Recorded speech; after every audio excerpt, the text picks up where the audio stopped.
So hi guys, another day, another video na naman tayo. So yeah, for today's video nga pala guys, nagja-jogging at maglalakad tayo or walking tayo dito sa may gilid ng dagat.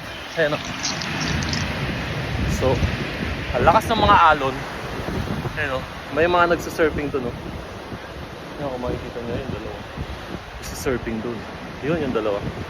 So ang lakas ng loob nila na mag-surfing, which is may bagyo. Kung mga ganitong panahon, delikado yan. Pero ganun pa man, siguro dahil mga, alam mo na, professional na sila, so parang basic na sa kanila yon. Pero kung sa mga baguhan or sa mga hindi marunong katulad natin, napakadelikado niyan guys. Sa lakas ng mga alon na yun, sa sungit ng panahon ng dagat, no? Diba? Imagine nyo yan. Pero sa kanila, basic lang yan. Pero kung mapapansin nyo, kahit masama yung panahon dito, maambon, maulan, yan, marami pa rin nagja-jogging. Marami pa rin mga nag-exercise, nagpapapawis, kahit masama na yung panahon. Which is talagang, yun nga, gusto exercise kahit anong klaseng panahon ang meron dito sa New Zealand. Kita nyo naman, no? So dahil ngayon rest day ko, which is NRQ, so wala akong pasok. Hindi ko sigurado kung hanggang Lunes na to dahil mahal na araw simula bukas dito sa New Zealand.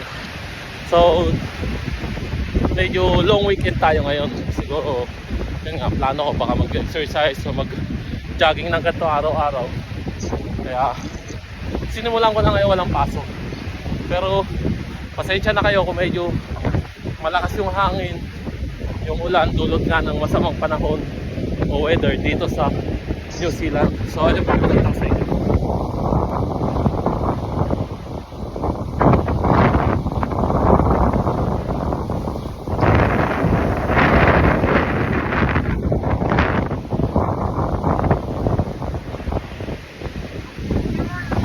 Sorry.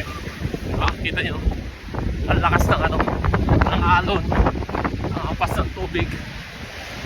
Pero diretso pa rin, papawis pa rin kahit paano para mabawas-bawasan yung yung taba sa katawan.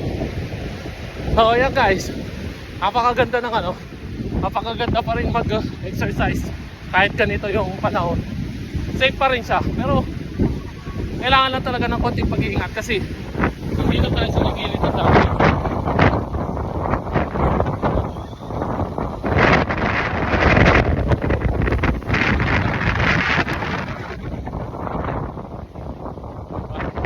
Lakas. So pinagpapawisan pa rin tayo guys. So yun lang guys, maraming salamat at ingat kayo lagi lahat dyan sa mansulok ng mundo, lalong lalo na sa mga OFW na katulad namin.